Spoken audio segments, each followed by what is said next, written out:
Aymeric, merci d'être avec nous. Vous êtes lauréat du prix Marc-Vivien Fauet 2024. Quel est votre sentiment? Comment vous réagissez? Très, très heureux, très fier de remporter ce prix. C'est la deuxième fois, donc forcément, après tant d'années, revenir en France et gagner à nouveau ce prix, c'est forcément une fierté énorme. Félicitations, parce que quand vous quittez la Ligue 1 en 2013, en général, les lauréats du prix Marc-Vivien Fauet, on les revoit pas. Ouais. Donc vous faites une espèce de grand écart comme ça, 11 années d'intervalle. Ça a la même saveur, c'est différent qu'en 2013? C'est tout aussi gratifiant, on va dire. Je suis très, très heureux du parcours depuis et du parcours aujourd'hui aussi. Donc vraiment, vraiment très content, très heureux de gagner ce prix qui signifie beaucoup pour moi.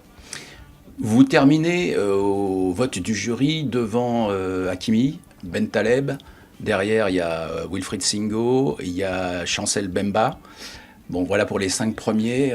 Vous auriez voté pour qui? Chancel Bemba, forcément.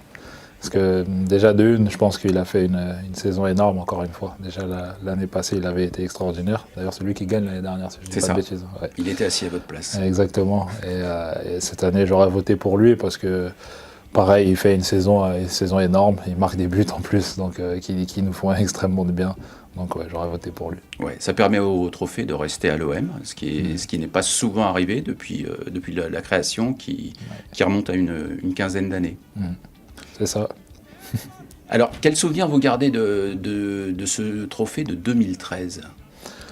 Je me souviens que j'avais été à la réception de ce trophée sur Paris et c'était vraiment assez émouvant puisqu'il y avait aussi la fille de Marc-Vivien Fauet qui m'avait remis ce prix, donc j'étais très heureux, très content.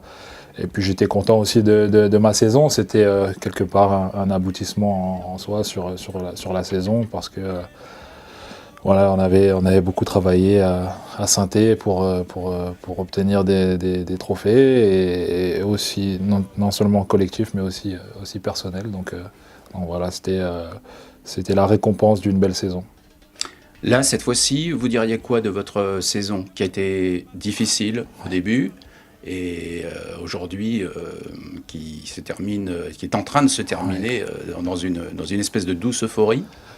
Oui, exactement. Je pense que c'est à l'image du football. C'est à l'image du football où parfois voilà, on passe par des passages un peu plus compliqués, un peu plus difficiles, mais voilà, quand on a la volonté et la force de travail, voilà, quand on a du caractère, on peut toujours bien finir. Et c'est ce qui est en train de se passer. Et c'est pas fini. Donc on va continuer à donner le max jusqu'au bout. Oui, parce que vous avez été sifflé, hué par le public du Vélodrome. Aujourd'hui, vous êtes acclamé. C'est presque un résumé de ce qu'un footballeur peut connaître dans une carrière. Oui, c'est ça.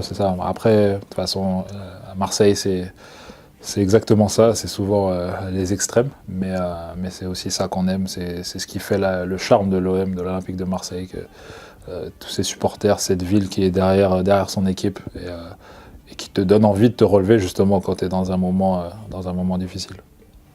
Justement, en parlant de l'OM, vous arrivez à l'OM à 34 ans, vous auriez pu aller ailleurs, comme beaucoup de joueurs qui sont allés chercher les pétrodollars. Qu'est-ce qui vous a vraiment motivé pour venir relever ce gros défi à l'OM? Déjà, tout simplement, je vais te dire que je suis un passionné de football. Donc avant tout, je voulais pas partir faire des destinations tropicales pour en général, oui, des gros chèques, c'est sûr. Je ne néglige pas ça, mais en soi, j'avais à cœur de laisser une bonne image en fait de moi en partant d'Europe et pas sur une saison ratée comme à Chelsea. Donc voilà, ça a été ça le défi. Et encore une fois, j'ai une pensée pour Pablo Longoria qui est arrivé et qui m'a présenté le projet, qui m'a convaincu qu'il fallait que je continue ici, que je pouvais encore montrer des choses. Et j'en étais persuadé et lui aussi m'en a persuadé. Et c'est ce qui a fait que je suis là et que ça se passe bien aussi. D'accord. Ce qu'on remarque aussi, comme à l'OM, vous avez joué à Dortmund, Arsenal, Barcelone, des clubs où les supporters sont vraiment des institutions. Est-ce que vous avez besoin un peu d'évoluer dans ces clubs à très forte identité populaire pour peut-être vous exprimer le mieux? Oui, je pense que vous avez tout résumé dans la question. C'est vrai, c'est sincère. C'est que je suis passé par des clubs là où voilà, vraiment les supporters ont une portée positive pour le club. Je pense à Saint-Étienne, à Dortmund, à Arsenal et voilà, ici à Marseille, et pareil à Barcelone. Ce sont des clubs qui me donnent des frissons quand je joue, parce que voilà, quand tu as du public au stade qui te donne cette énergie, voilà, c'est toujours différent. En tout cas, moi je me sens dans mon registre quand c'est le cas. Et voilà, pareil, la même chose ici, parce que j'ai besoin de ça, j'ai besoin voilà, d'échanger avec le public, de ressentir cette énergie, et c'est ce qui fait de moi le joueur que je suis. À l'heure actuelle, vous avez inscrit 27 buts, toutes compétitions confondues. Vous êtes à 31 buts de Didier Drogba. Je pense que vous avez déjà entendu parler de la statistique. Qu'est-ce que ça vous fait qu'on commence déjà à vous comparer avec une légende comme Drogba à Marseille? Moi, je pense que c'est normal au vu des chiffres. Mais après, je pense pas qu'il y ait comparaison possible, puisque Drogba, ça reste Drogba, c'est une légende. Après, je suis très heureux et très fier que les gens y pensent, c'est sûr. Mais on est deux joueurs complètement différents déjà d'une. Mais surtout que voilà, lui, c'est la légende. Après, si je continue, bien sûr que je peux écrire aussi mon histoire. Et j'espère que c'est ce qui va se passer. Vous avez eu un contact avec lui ou pas? Oui. Il surveille son record? Oui. Non, mais je pense que il est content et fier, d'autant plus que je lui ai déjà dit par le passé que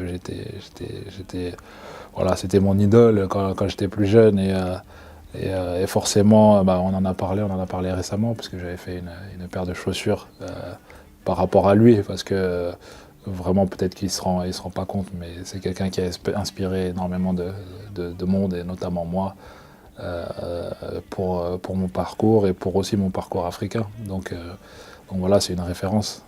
Et comme j'ai dit, pour moi en tout cas, il n'y a pas comparaison. C'est très marquant, parce que Osimhen faisait la même réponse. On lui a remis là récemment le trophée qu'on n'avait pas pu lui remettre, le prix Foé, qu'on n'avait pas pu lui remettre pendant le Covid, à cause du Covid. Et il nous disait que c'est Drogba vraiment qui l'avait impressionné. Donc vous avez un point commun tous les deux. Oui, exactement. Mais je pense que tous les deux, que ce soit Osimhen ou moi, je pense qu'on a ce respect aussi qu'on nous a inculqué. Voilà, ce respect des anciens, déjà de une. Et puis comme j'ai dit, voilà, c'est quelqu'un Didier Drogba, c'est quelqu'un qui a inspiré une génération par son talent et par sa dévotion au travail. Et voilà, ça a été vraiment une inspiration pour tout le monde, je pense. Alors quand on vous donne le prix Foé, quand vous gagnez plutôt le prix Foé en 2013, vous donnez une interview à RFI et vous dites notamment ça: c'est un premier aboutissement et ça me donne envie de me surpasser et d'aller, pourquoi pas, chercher un jour le Ballon d'Or africain. Vous l'avez fait? Oui. Et je vais vous redire la même chose. C'est l'aboutissement de cette saison, et j'espère aller chercher un Ballon d'Or africain. Le deuxième? Le deuxième. Le dernier attaquant à avoir gagné ce prix Foé, puisque là on a eu une parenthèse, disons, c'est souvent les attaquants qui gagnent. Là on a eu une parenthèse avec Kakuta, Fofana, Seko Fofana, et puis Chancel l'année dernière. Donc là, le dernier attaquant dans la liste, c'était Victor Osimhen, justement, qui est le seul à avoir, comme vous, remporté le trophée CAF de joueur africain de l'année. Il s'est imposé en Italie. Vous qui avez joué en France, Angleterre, en Allemagne, en Espagne. Est-ce que c'est pas un regret de ne pas avoir pu évoluer en Italie, là où vous avez été formé? Bonne question. Bonne question. Sincèrement, sur ma carrière, j'ai aucun regret. Après, je pense que ça devait être comme ça. Ça devait être comme ça. Après, ma carrière n'est pas finie. Peut-être qu'un jour, j'irai, qui sait. Mais ça, on le sait pas. C'est le football, on ne sait jamais. Mais en tout cas, voilà, j'ai commencé là-bas et je sais que à quel point c'est difficile aussi d'évoluer dans ce championnat. Donc, force et respect à Victor Osimhen pour ce qu'il a fait, pour ce qu'il a accompli. Et puis voilà, comme j'ai dit, on verra par la suite ce que l'avenir nous dira. Mais voilà, pour l'instant, on n'y est pas encore. En tout cas, j'y ai pas joué. Mais on a une équipe italienne à jouer, notamment en demi-finale. Donc voilà. À Milan, quand on est jeune et qu'on commence à se former à l'AC Milan et qu'on est obligé, entre guillemets, de partir, je veux dire, à Dijon, des clubs moins prestigieux, est-ce qu'il n'y a pas un petit pincement au corps au moment de partir en se disant on est peut-être en train de rater quelque chose? Non, sincèrement non, parce que à ce moment-là de ma carrière, je suis très jeune. Et quand tu regardes l'équipe du Milan AC à ce moment-là, bon, tu te dis, si tu es réaliste et si tu es, comment dire, franc avec toi-même, je pense que tu te dis, bon, c'est compliqué de jouer dans cette équipe. Donc pour moi, c'était clair depuis le début et c'est moi qui ai demandé parce que le club voulait que je reste pour faire une saison en plus, m'entraîner avec les pros. Et j'avais eu l'expérience, entre guillemets, avec mon frère, qui l'année d'avant s'entraîne avec le groupe pro, mais ne joue pas beaucoup et au final perd en rythme. Donc du coup, après, ça a été compliqué pour lui. Et donc moi, je voulais justement gagner du temps et tout de suite partir en prêt parce que je savais que c'est en jouant des matchs que, voilà, déjà qu'on puisse se faire montrer et puis trouver du rythme et surtout la confiance. Donc à ce moment-là, aucun pincement au cœur. Au contraire, je suis très, très content d'être passé par là-bas pour tout ce que ça m'a apporté en tant que jeune. Et je pense que ça m'a fait gagner énormément de temps de pouvoir côtoyer des joueurs de la trempe de Ronaldo, Seedorf, Kaka, etc. Alors, pour en revenir à l'OM, la particularité de ce club, c'est d'avoir une forte connexion avec l'Afrique. Je pense qu'avec vos coéquipiers, vous avez Kondogbia qui vient de la Centrafrique, Ismaël et Iliman, Sénégal, Meïté, Côte d'Ivoire. Est-ce que vous ressentez cette identité africaine plus que dans d'autres clubs français où vous êtes passé, comme Saint-Étienne ou Lille ou Monaco? Et qu'est-ce qui pourrait expliquer ça? Non, mais bien sûr, on le ressent. D'ailleurs, il y a même une collection qui est sortie OM Africa. Et je trouve que c'est magnifique. C'est magnifique. Quand un club a beaucoup de joueurs d'Afrique, c'est bien parce qu'on peut partager nos expériences, qu'on vit aussi quand on va en sélection, etc. Donc on s'y retrouve quelque part quand on est dans le vestiaire, donc c'est toujours une bonne chose. Mais c'est sûr que c'est le club en France où j'ai plus ressenti ça. Et comment l'expliquer? Mais tout simplement parce que je pense que le club est comme ça. Le club est comme ça et je pense que la ville aussi est comme ça. Elle sait recevoir, et, peu importe d'où on vient. Est-ce que les Gabonais vous sollicitent plus depuis que vous êtes à l'OM par rapport à ça? Ouais, mais après les Gabonais, ils m'ont toujours sollicité tout au long de ma carrière. Mais par rapport à l'OM? Mais par rapport à l'OM, oui, forcément, parce qu'il y a énormément de supporters de Marseille là-bas aussi. On sait que votre père et vous êtes très proches en permanence, quotidiennement. Vous diriez qu'il a joué quel rôle dans votre carrière? Crucial, un rôle crucial parce que déjà il m'a facilité la tâche entre guillemets puisqu'il avait déjà vécu une carrière de footballeur.